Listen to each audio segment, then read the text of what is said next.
Welcome to the Gloria Show, where personal growth takes center stage. Founder and CEO of Personal Dynamics, Gloria Sloan, shares practical strategies to enrich your life, elevate your mindset, and empower your journey. As she reminds us, ultra-successful people never stop learning, reaching, and growing. Get ready for fresh insights and uplifting inspiration. Here's your host, Gloria Sloan.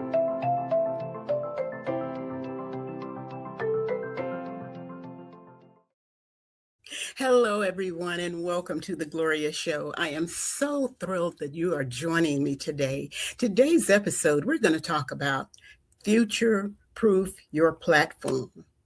And we're going to talk about artificial intelligence isn't replacing speakers. It's actually separating those who adapt from those who don't. And in this conversation with Brian J. Oles, he's going to share 3 essential shifts every speaker, entrepreneur, and thought leader can embrace to remain relevant in the age of AI. And he's going to draw from his work leading Black Speakers Network and T23 Industries. Brian is going to explore why authenticity is becoming more valuable than ever and how to build an audience into a thriving ecosystem, and why a content-first strategy is now essential for long-term influence and income. So you're going to just enjoy this show, I'm sure, because it's going to give you some practical strategies that can help implement immediately onto your future platform. So listen, let me just tell you a little bit about Brian.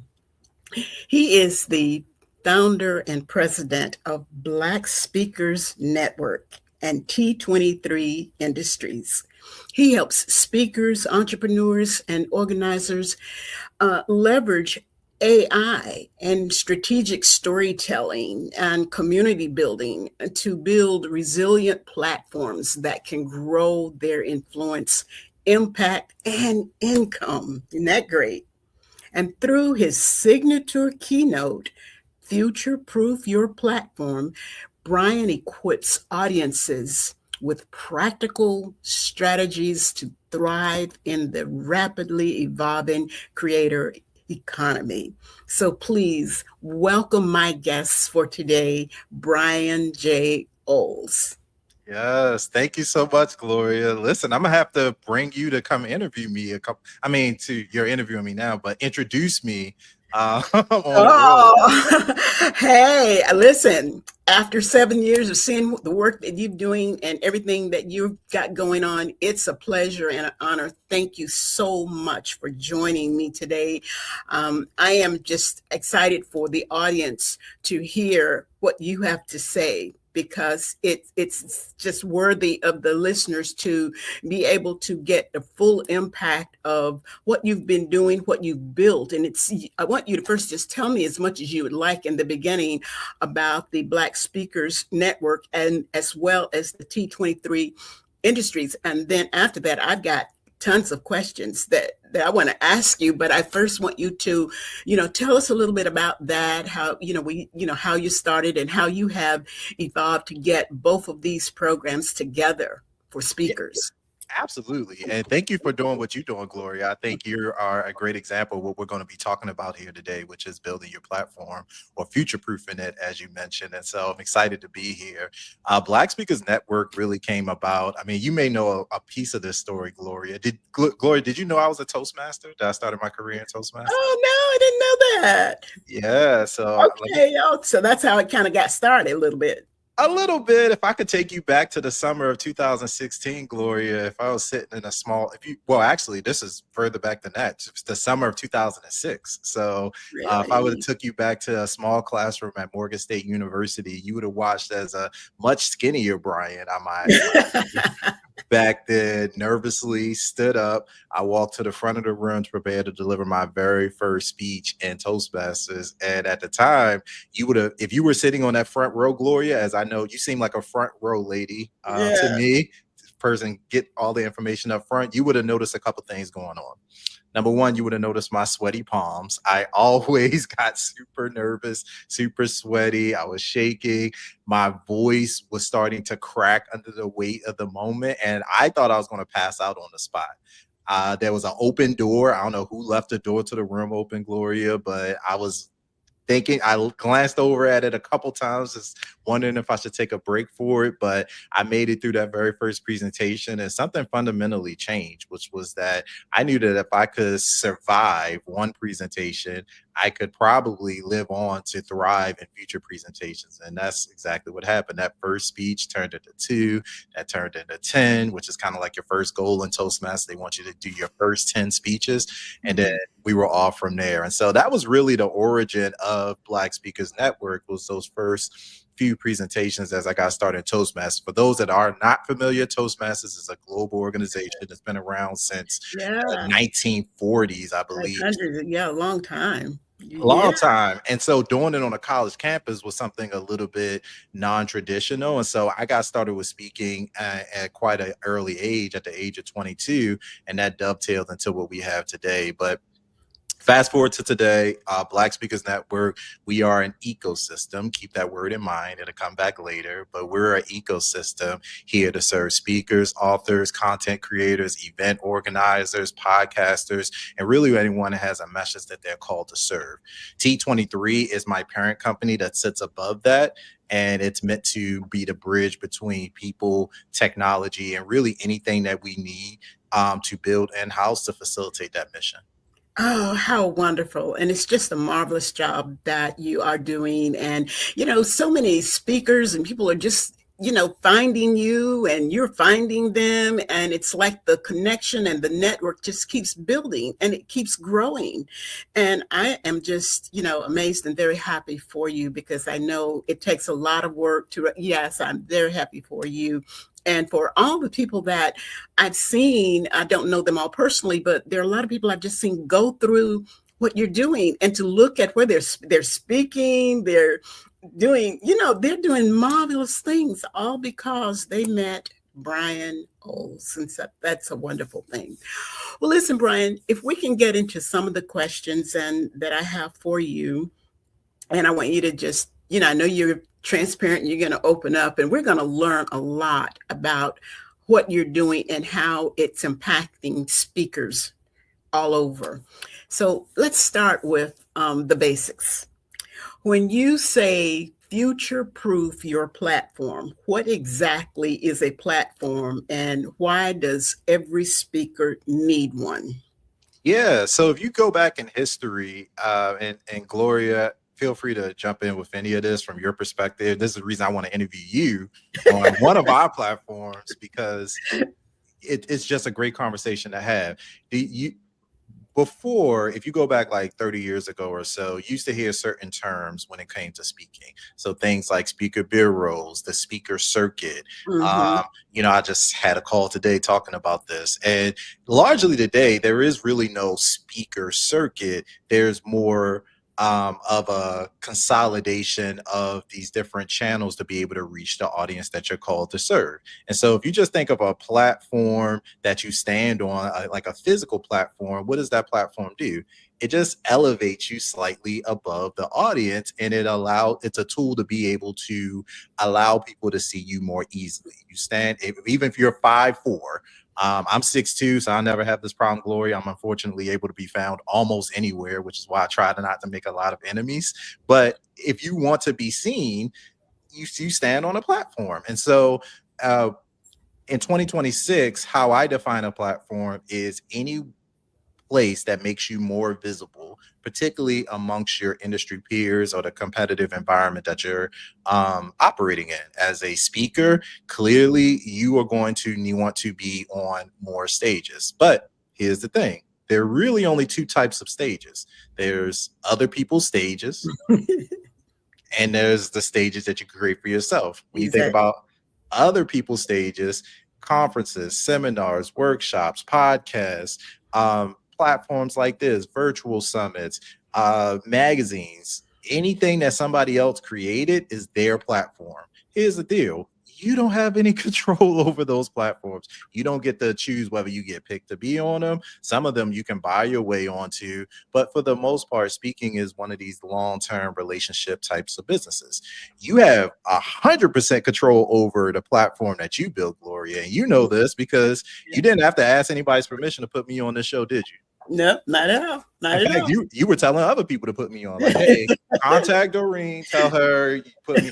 So there's a power shift there. And so what I just been having a good time talking with people and organizations about this year is the power of not only owning your own platform, but future proofing it to make it such that, as you mentioned, some of the terms in the beginning of the program, artificial intelligence, content creation, the world is constantly changing. What we want speakers to do is feel not, instead of, being afraid or waiting for some other future that they don't have control over to take shape, begin the process of taking ownership over their platforms. And so that's what I'm excited to talk That about. is a good thing. And the term future proof, and you know why I like that term in particularly is because when I talk about your future life and your future self and planning for yourself, and to me anything future, when you're talking future, that means that you are creating what you want to be, at that point in time when you reach that. So I love future proof. I like that. I really do like that.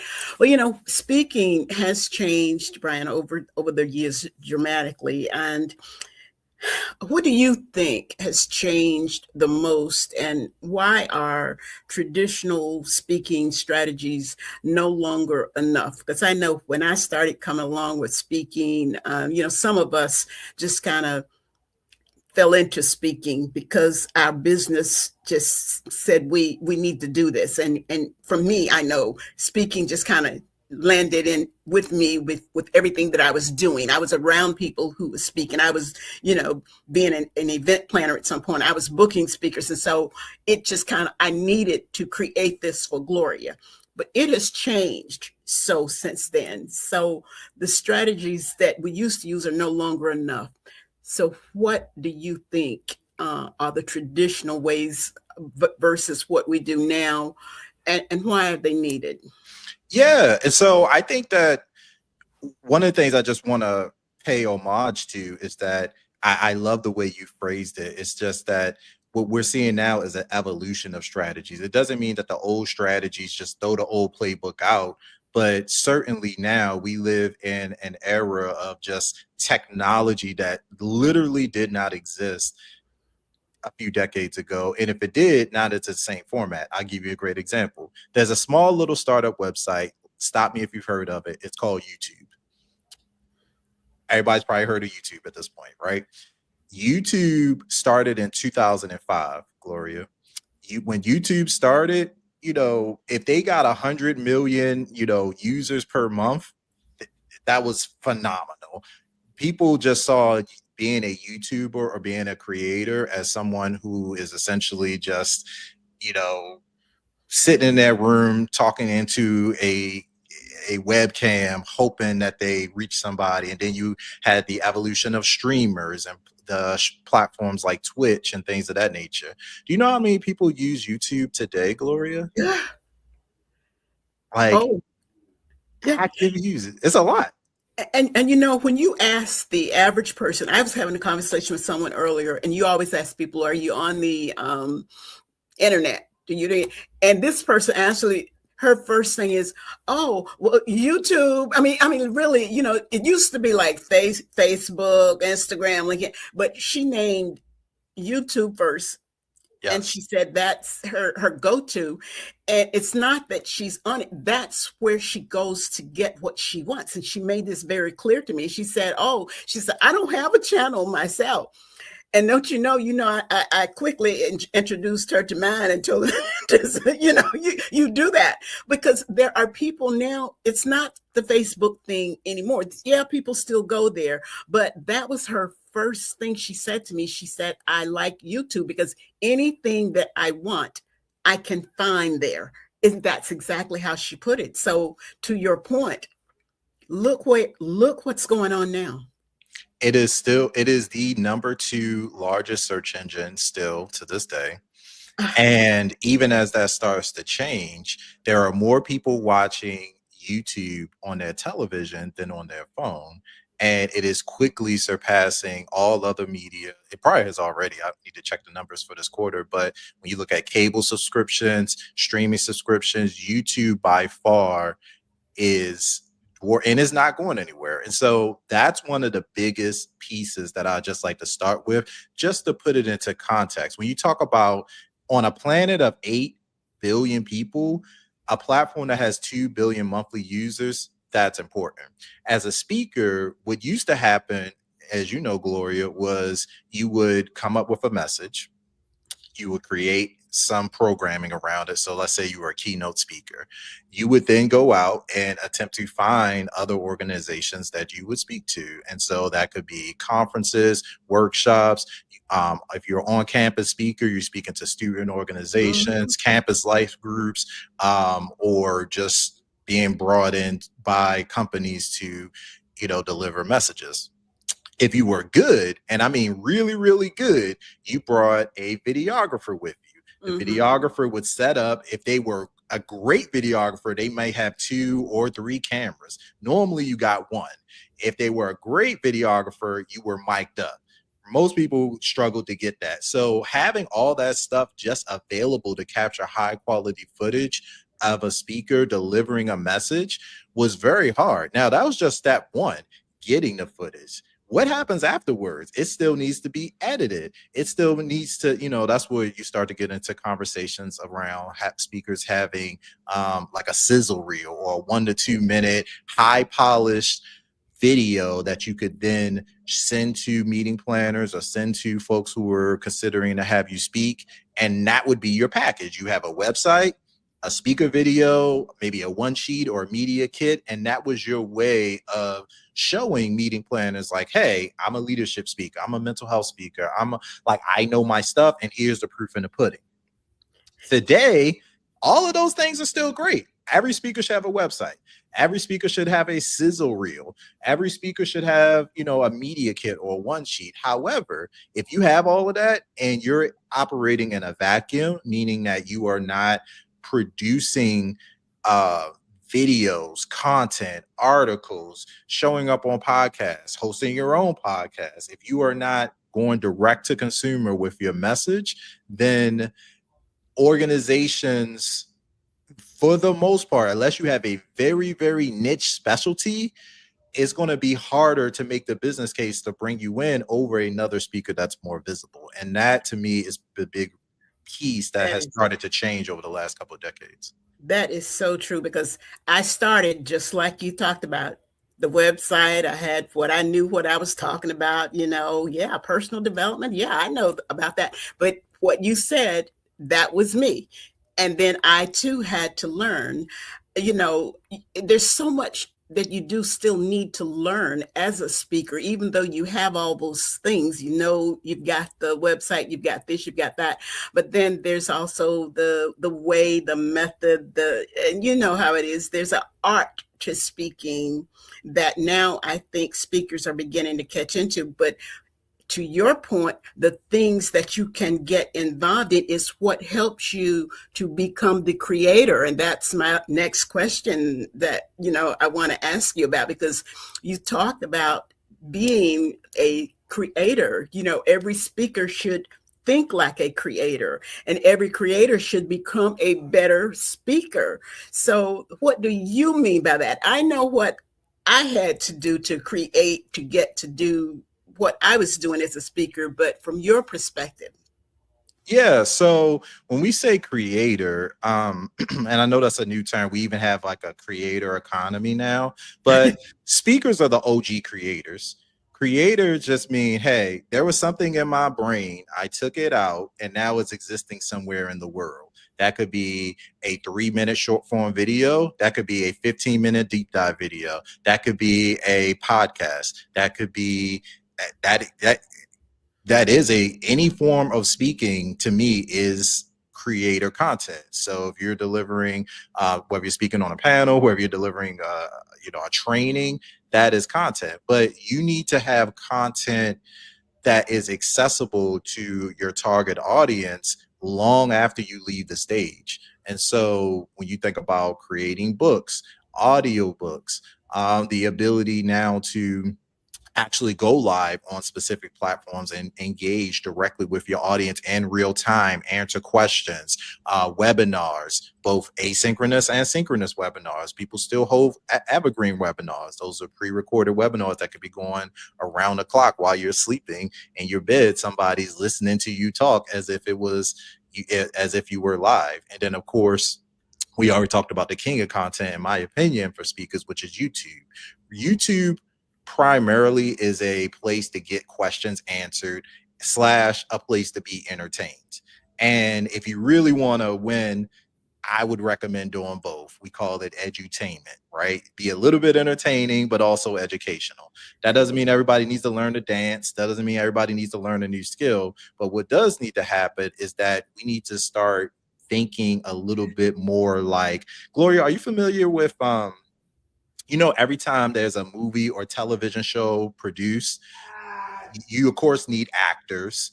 You of course need a script. Somebody needs to write it and bring it together. But the key person responsible for making television and movies actually come to life, to actually get to the screen, you know what that person is called? What is that person called? That is called a producer. And the top, yeah. So we've heard it. You've heard the producer. And then you know who the top person that's in charge, the person that's financially tied into that project, they are called an executive producer. Exactly. We, by necessity, are needing to think more like executive producers, less like, hey, I'm just a speaker, I have a great message and I want to share it with the world. Awesome. However, so does a lot of other people, and there's never been a time where there's been more noise, for lack of a better term, to cut through. So a great executive producer in the speaking world is thinking, okay, I want to reach students, or I want to reach women, or I want to reach fitness experts, or whatever it is.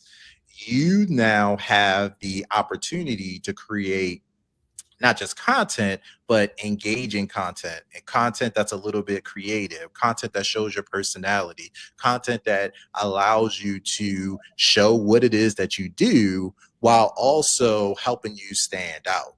And so when we talk about future-proofing your platform, really what we're talking about is every time you put a piece of content out into the world, whether it's a short form video or something more expansive, you are essentially future-proofing your platform, because you are allowing the rest of the world an opportunity to engage with you pretty much 24/7, even though you're not there. As a speaker, you can only be in one place at one time.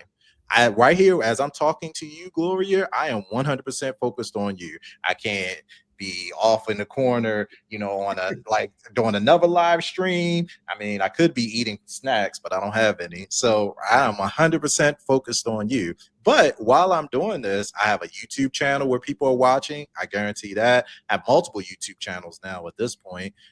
We have email lists. We have opportunities for folks to get access to old trainings that we've done. There's folks reading my post on LinkedIn. And so the idea is that you have this kind of omnipresence system working for you. Wow. That is so amazing. So right now, I mean, you have training programs going on. You have and any video that's like a how-to, like, hey, how do you do this? Yeah. It's a training. Wow. I knew you were doing a lot, and I know I see you in different places doing things, but just as you say, to future-proof, to build this and have it available where it's going on as you speak. You've already done it. You record, you pre-record. I mean, you do things, and it's available to whomever is searching and looking for it and need it, or who's connected or who's following you. Brian, that is just great. And all of this is through the Black Speakers Network and the T23, or are they separated, the two separated? There's there's kind of front-facing brands. So when we communicate out to the public, here's what the public sees. So you have Brian Oles, the person. So Okay. me, Brian J. Oles. My J, by the way, I'm named after my grandfather, James Oles. So that's I always keep the J in there whenever I can. Forgot to add it here, so I need to update that. But Brian J. Oles as a brand, it's its own entity. So anytime that I go speak, and any properties under me, that's where that flows. And so one of my YouTube channels is called Technically Brian. And so it's kind of a double entendre because I am technically Brian, but I also enjoy technology and the Yeah, yeah, intersection yeah. of business and all Yeah, that. you're So you're definitely a techie. I mean, yeah, I knew that from day one, from day yeah, one. You enjoy, and I think that's good. That is good. Well, Brian, I have so many more questions and things that I want to get to, but we're going to take a quick break. If you don't mind, if when we come back, I want you to answer a few more things. We're going to talk about the framework in presence. You know, you've talked about that, and just let you give us a little more input into all of the amazing things that is evolving. And this is good, helpful information. I'm sure someone out there is taking it all in. So stay tuned. We'll be back in a minute. Do you ever feel stuck? Like you know you are capable of more, but you are not quite sure how to move forward? Gloria Sloan's life coaching program is designed to help individuals break through limiting beliefs, build self-confidence, and gain clarity both in their personal and professional development. Through personalized coaching, Gloria works one-on-one with clients to create clear plans, strengthen mindsets, and reconnect them with their purpose. Gloria's life coaching program is virtual, flexible, and results-driven, with a supportive structure designed to keep you focused, accountable, and moving forward with confidence and momentum. Clients gain clarity, confidence, and the tools needed to unlock their full potential from the inside out. Gloria's belief that ultra-successful people are always learning and seeking new ways to find fulfillment and elevate personal development is what drives her fierce dedication to her clients. Are you ready for your next chapter to begin? All it takes is one powerful decision. Make that decision now and visit www.gloriasloan.com and book your consultation call today. Gloria's ready when you are. It's time to begin your journey. Hello and welcome back. We're with Brian Oles, and we're talking about the AI and the future proof and a whole lot of other good stuff. And so, Brian, I want to present another question to you because you've shared so much, but one of the first ideas of your framework is presence. Now, does that mean people need to be posting on every platform every day? Now, when you talked about, some of the things that need to be done, but how do you develop meaningful presence without, becoming overwhelmed, burning yourself out? Because, you named several things that you could be doing. Okay, but how does one develop a framework that they can start working with? yeah. So you kind of think about this like pyramids in Egypt, right? And the presence would be kind of the base of that pyramid, if you will. And we're going to talk through kind of those levels. And Okay. so in terms of future proofing your platform, right? So the Mhm. first level, if we're calling that presence, and I'll just run through them really quick. So we got presence, then the next rung is community. The next rung above that is you build your platform, and then finally is ecosystem. I know I'm getting a little off screen here, but if you're listening, try to follow along. And so presence is not showing up everywhere, but is showing up consistently for your audience. When I first started Black Speakers Network, right now we're on pretty much every platform you could think of. But when I first started, you know where I started, Gloria? Twitter. Twitter. Every single day I would come on and I think we were doing like 3 posts a day. And I wasn't trying to monetize anything. I wasn't trying to necessarily get people to necessarily do anything specific at that time. I was just had a thought, a belief that people cared about speaking, and I was either sharing tips, tools, best practices, insights, what happened to me on the way to a speaking engagement, a picture of the mic that I'm using, anything that would be helpful for that audience, but I'm showing up consistently. Now, some people consistently showing up might be once a week.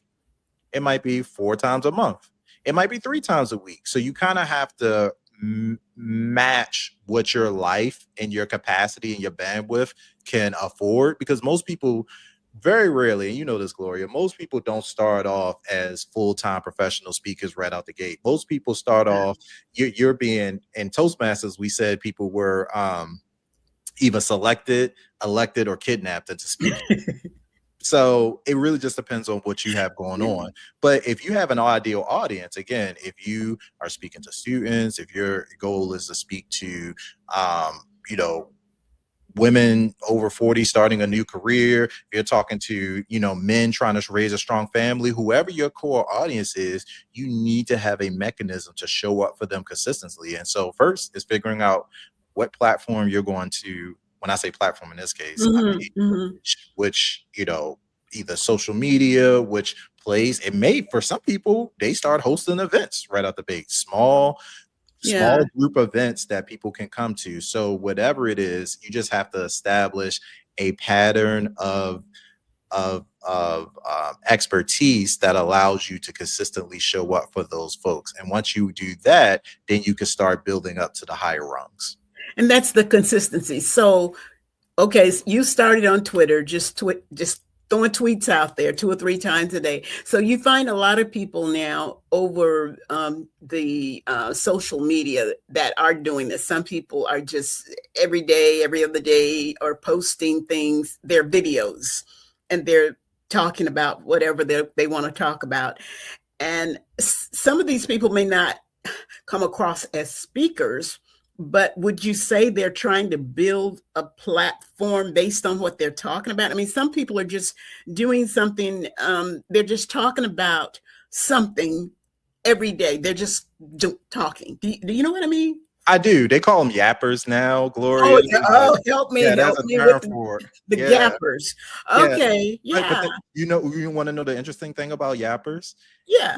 It is a format of communicating with your audience through social media that feels very unscripted, and actually the best yappers are highly scripted, but they just are working from a framework. So it'll look like, hey, I'm sitting in my car. It's like, hey, I just pulled over. I just had this argument with my boss, or I just had to get this off my chest. Like, it has that type of energy, like very, and you know, in Toastmasters we call it extemporaneous speaking, or off the cuff.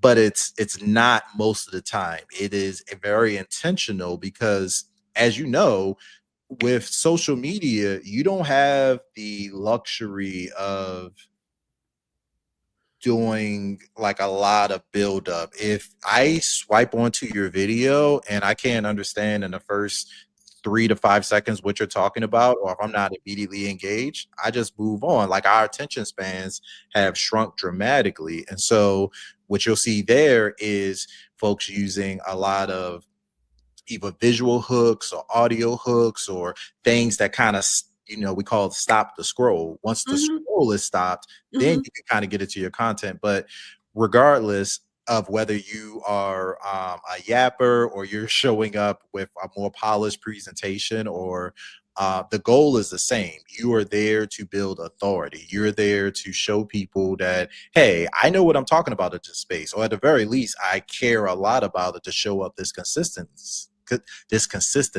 And once you do that, you start to go into the next piece of the rung, which is what we call building community. And so I didn't stay on Twitter for very long. It could have been anything. It could have been LinkedIn. It could have been Facebook. But the idea is, once I had a place where I showed up consistently, I don't know why I struggle with that. Once I had a place where I showed up consistently, then I was able to start building community.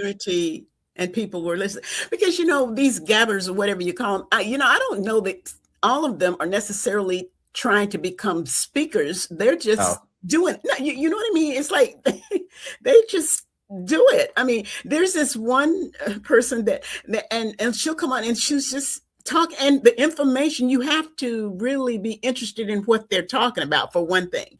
But they don't appear, all of them, to me, to be trying to be speakers. But so that's why I didn't know that was what they were called, gappers. But some of them do become speakers, Brian. Well, I think it's a bridge. I think that if you are a content creator and if you can get over the feeling of holding up a square box that you're just looking into with nobody Okay. on the other side. If you can get used to that, then it is a monetizable skill. Creators last year in 2025 made over 100, I think it's like $185 billion collectively paid out to creators. And that's everything from people who are, so when you create content, there's a couple ways to get Right. monetized. Just Okay. like Yeah. speakers, you could be directly paid by the platform. That's what Facebook is doing right now. You can literally be paid right now to post on Facebook, and Mm-hmm. they're paying. So that's one. Mm-hmm. Two is affiliates. And so if you have affiliate, if you have products that you believe in and that you want to get paid a small commission, it's normally not a lot, but you can, Okay. build up that as an income stream. The third way is through brand partnerships. A lot of times brands literally just want somebody like you, Gloria, that says, hey, you're into gardening. We want somebody that's out and we're selling these state-of-the-art gardening gloves. We think they're the best. We're going to send you a pair. You go out, shoot a 90-second video of you using it. We will pay you for that. And so there are all these new forms, but they all start with holding up a phone, looking into it. And for some people, that's very difficult. The same way when you first start speaking, it's difficult to look out into a sea of faces that you may not be able to see and engage in a dialogue, and a one-to-many dialogue, as if you're talking to one person. It's a learned skill set. It is, and it's a different way of speaking. In other words, it's not like the old school of learning how to speak, because you learn how to speak holding up the thing and doing all this. But you and I both know that the real art of speaking is when you can get out and walk on that platform, walk on that stage to however many, 50, 100, 1,000. And when you're out there, and that is a big difference, in my opinion, in terms of the professional speaker, not discounting what people are doing, speaking, from different platforms. And I think it's all usable, valuable, and they're making money. I mean, there are people using how they talk, how they can sell. You guys get something on Amazon, and they got where you can watch videos of people who have purchased the product. The same thing what we're talking about.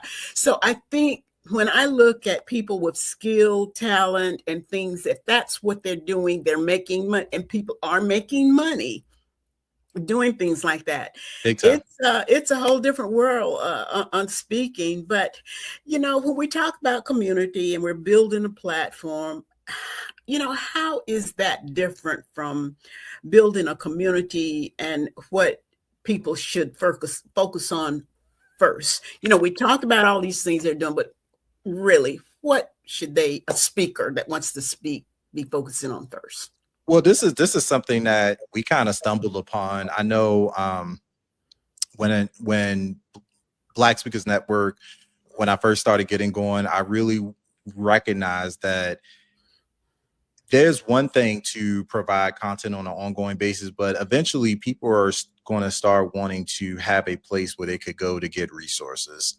Once you start to follow someone and you know what they are all about, you naturally want to it's almost like if you have like a favorite fitness trainer. Like if you find somebody that you're like, okay, I like this person's voice, I like how they explain things, they seem to vibe with my same general energy, let me spend more time with them.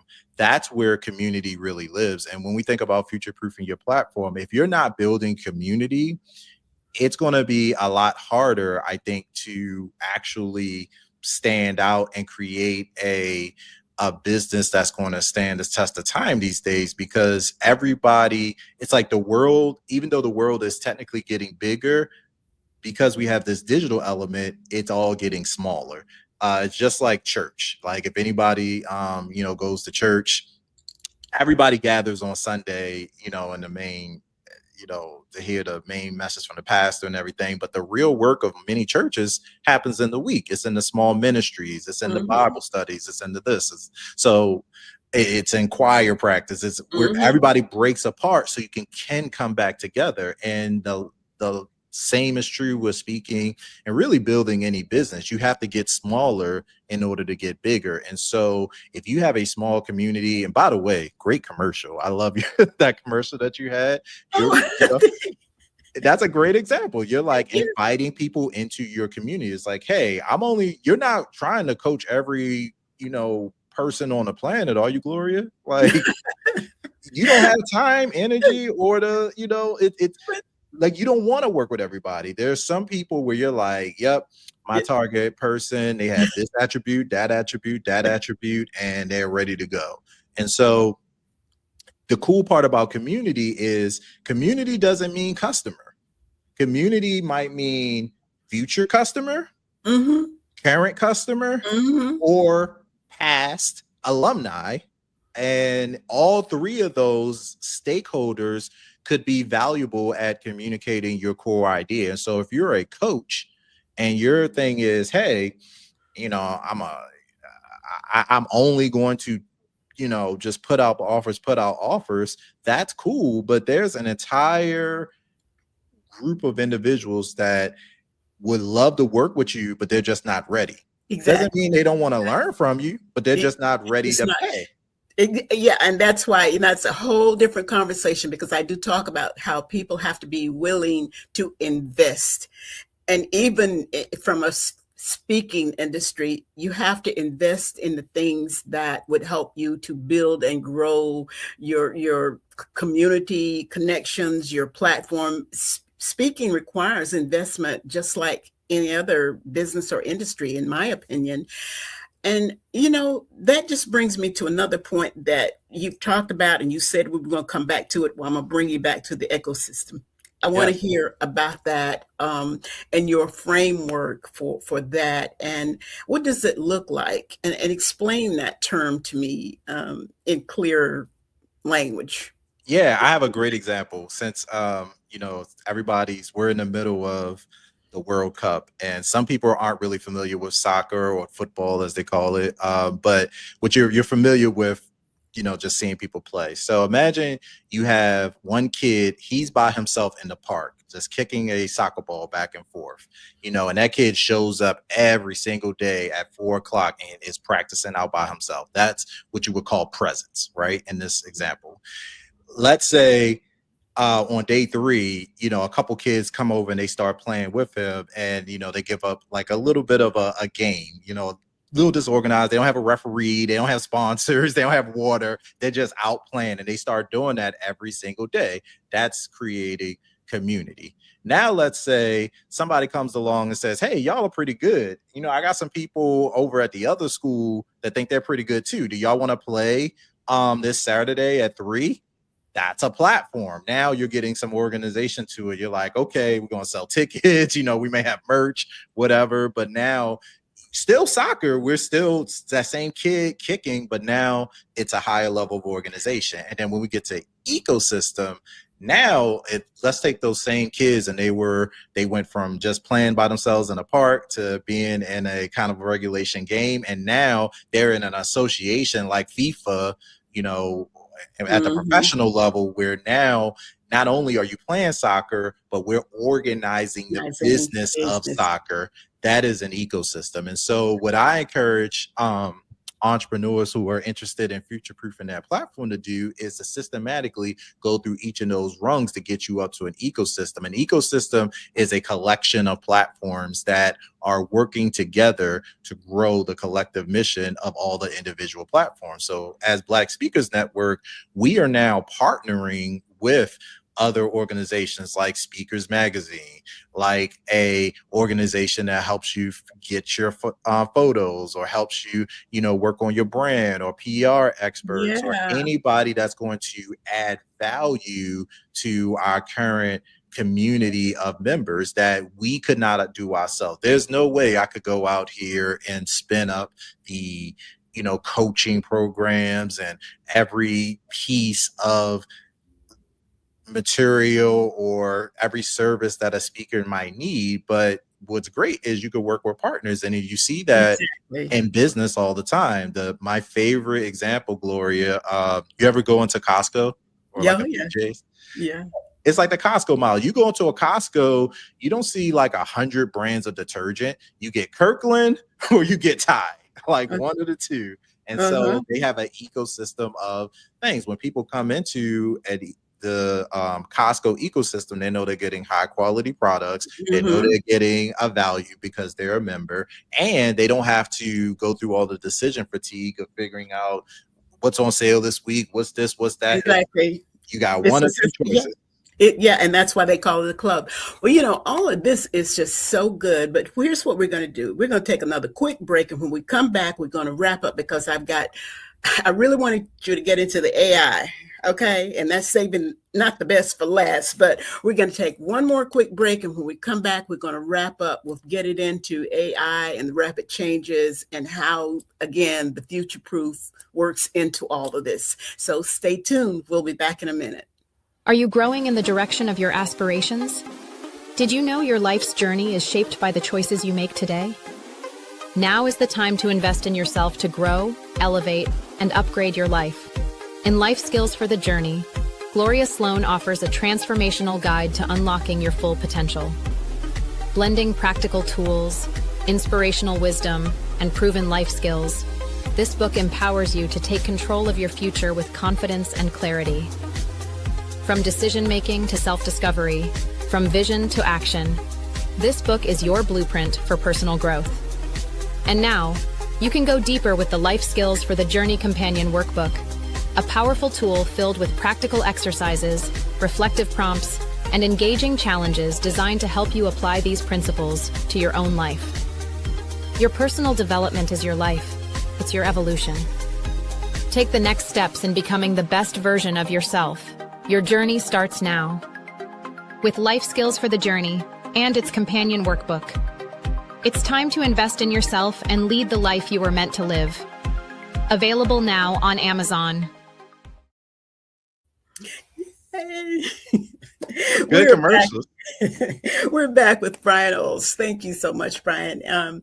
But I want to spend the next few minutes before we end with you talking about the AI and the rapid changes, and what's one thing that people can start doing to future-proof their platforms with using it, and how Black Speakers Network fits in to the vision of all. Can you just speak for a few minutes on that powerful topic?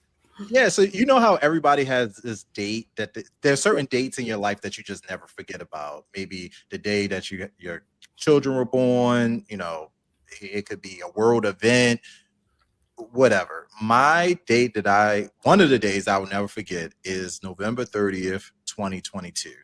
And I feel like that is kind of like a proverbial line in the sand for humanity. I think historians will kind of look back on that date and just kind of think about it as kind of one of those moments where the world stood still, not in a crazy way, but just that we know that you're not putting the toothpaste back in the tube. Do you know what happened on November 30th, 2022, Gloria? Take me there. It was a beautiful day. Birds were chirping. Now, what happened was it was the day that ChatGPT was introduced to the world. Seems like forever ago, now 2026, but that was the day that ChatGPT came out. ChatGPT. Okay. Yeah, ChatGPT went from 100 million users to 800 million users in under 2 years. It's one of the fastest commercial product growth moments that we've had in humanity. Here's why I think this is important, not because of any particular platform, whether we're talking about ChatGPT, Anthropic, Gemini, Claude, like any of the technology, the platform in this case doesn't matter. What matters is that we are not going, like anything that you thought about before November 30th, 2022, there is an opportunity now to rethink that. And what I mean by that is think about something simple, even what we do in BSN. So Right now, we put out 6 programs across all of our different platforms. The Bowles Report you see right here, that's my personal podcast. I have 2 now. So I have that and Creators of Change. But we also have BSN Backstage for event planners. We have BSN Bookshelf for folks who are writing books. We got BSN Free Speaker Game, which, you know, you're going to be on, Gloria. So we have all these different platforms. These are supercharged, and I would dare say possible because of AI, not because they're coming up with the ideas or the titles or this or that. It's because you can now literally 10 to 20x your amount of productivity and get things across the finish line as an entrepreneur that you would not have had the capacity to do before November 30th, 2022. What types of things? Glad you asked. Image generation, developing SOPs, getting out emails, synthesizing information, deep web research, which Gemini is great for. I don't know why I'm holding my pinky, but Gemini is great for deep web research. All the things, anything that was a roadblock from you putting out your vision into the world, most of the time it was not and earlier I talked about being an executive producer. The limitation for most producers is not creative vision. Most people go to their grave with ideas and books unfinished and movies unwritten and all these different things that they want to put out to the world. It's not because they don't want to, it's because in the real world, you bump up against physical limitations that keep you from putting your genius out. It's time, money, energy, or expertise. AI is the first technology that we've had that has the ability to close the gap on all 4. Now, I'm not here to say that I love, like, I know AI is going to have to wrestle with the issues that it has. Does it use a lot of water? Yes. Does it use a lot of electricity? Yes. Is it the best technology ever invented? I'm not sure. Could it be the end of humanity? I'm not sure. Only thing I could be sure of is that in 2026, I can do the work that it took a team of more than like I've paid a lot of people a lot of money over the years to build Black Speakers Network. And now I have the ability to thoughtfully scale that deployment of the same investment dollars and get a great input out of it. And so as people are thinking about artificial intelligence, Gloria, I'm not here to say, it's the best thing since sliced bread. I'm not here to say it's not without its risk. I'm not here to say that it's even better than humans in some cases, because as of right now, there are still a lot of things that humans are going to be just naturally better at. What I'm saying is ignore AI at your own peril. I think everybody right now should be deepening in their skill set on at least getting comfortable with finding very specific use cases where you could use AI to your advantage in your everyday life and your business. That doesn't mean everybody needs to go out and create a new app. I think we're good on apps. What we need is people using AI to accelerate the ideas and the execution of the ideas that they already have. I think that is excellent. And again, that brings it back to the future proof. I think that from what I'm learning, and I'm still learning about a lot of AI and what it can do and will do. And thank goodness for, Doreen and my team who helps me to see what it's doing and embrace it, and I'm like, AI did this, right? I did that. I think that you're right, that we should be visionary about it and introduce ourselves to learn more about it and how it can help, in many ways that we don't even really realize maybe, and not be afraid of it, but to embrace it and see what it has, see what it's going on. I'm open. I'm beginning to open up more to learning more about it. In ways that I didn't think that I would before, but I am. And as a life coach, as an author, a speaker, all the things that I'm doing, I'm learning now that it's a system, as you say, that once we learn how to work with it in our own means, but the information that's available through your program, to know that you have expanded the Black Speakers Network and all to resourceful for people to go to. That's my point, is that you have I don't know if you call it part of your platform, that this is information. If people want to learn more about AI and what it can do, are you offering that in different phases and somewhere in your repertoire of what you're doing? Yeah, one of the biggest reasons I started T23 was because of that. I think that technology moves at such a quick pace. Sometimes the training, so you used to be able, like, the information marketing industry was just that.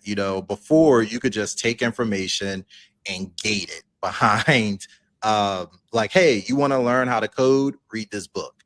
You want to learn how to cook a great meal, go to this culinary school. And there's certainly going to be that, like, the diffusion, like Google's mission statement, and when they first started as a company, was to organize the world's information. That's all they wanted to do. And they've basically done it. If you want to drive from here to California, you can do that turn by turn directions. You could look up the recipe to make a perfect creme brulee, even having never made it yourself, and follow step-by-step instructions. Like, so information has largely been diffused, maybe not perfectly democratized, because not everybody has a smartphone or access to the internet and those things. But for the most part, the vast majority of people can learn just about anything you want to learn almost instantaneous. So that's not really the issue anymore. The issue is skill adoption and using technology for the specific things that you're looking to use it for. And that only comes through practice. And so what we've started spinning up, more so than another course, because if I guarantee, if we put out a course on AI right now, it's going to be obsolete by like next week. So what's better is giving people, like, encouraging people to leverage the specific tools and everyday use cases. So what I like to share now are more around like wins. And so as people are figuring out how to clean up their finances, they even recently, like, I used some of these tools to help negotiate a lease renewal, or figure out how to creatively approach a situation differently, project management, whatever it is. The biggest thing that we've seen is just giving people in an environment to actually use it. So we haven't started hosting events yet, but what I could see as a really great use case in the not too distant future are small experiences plus technology. And so taking people to retreats and giving them an opportunity. So like, let's say we're going to spend 3 days building like one product or working on one specific problem. You have coaches and other people there to support you. So that's something I'm more interested in than another course. But overall, it's really just not being afraid that you're going to make a mistake or that you're going to break something. You should be really trying to break things a little bit more quickly, not quite Zuckerberg speed, but more so on the path of, hey, I'm not exactly sure what the limits of these tools are, but let's get in and pressure test it a little bit until we find out what it can do. I'm with you. I am with you 100%. And I think that's great. Brian, this has been a wonderful conversation. I have learned so much from just engaging with you. And I'm sure the audience has taken a lot of this to heart, because you have really provided a lot of information in the short time that we've had to talk, but it's been good. Thank you so very much. Is there any last word or thought or thing that you want to leave the audience with? Anything in particular that you just want to shout out to everybody that's listening and looking? Yeah, I would just say don't sleep on your message. I think, Gloria, you're an incredible example. So first, if y'all listen to this, whatever platform, don't just listen, like, share, subscribe, drop a comment, maybe let us know what was most valuable. Yeah, because that's the way this is done now. We are in a digital sphere, and anybody, you can't 100%, nobody can predict the future. Nobody knows what's coming, but this entire conversation, and thank you again, Gloria, for inviting me into your space to be able to have this. This is all about just optimizing your ability to be more prepared for what's coming. What we know is that the labor market is changing forever. Yeah.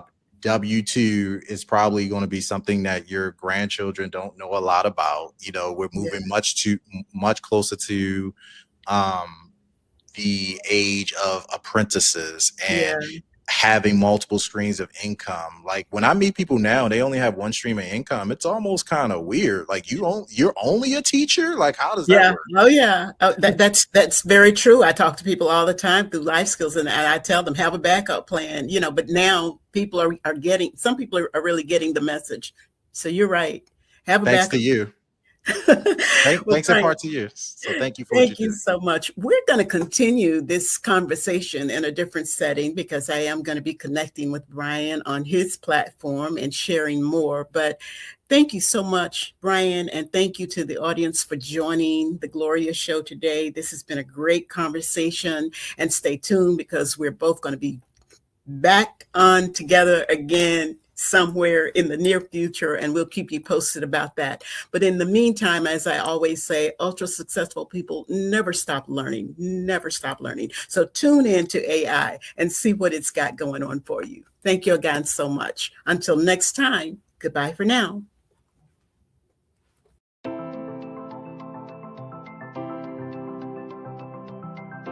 You've been listening to The Gloria Show. Be sure to check out www.gloriasloan.com for more tools, strategies, and inspiration. And don't forget to connect with Gloria on Facebook, LinkedIn, and Instagram. Until next time, stay inspired, stay motivated, and keep moving toward your best self.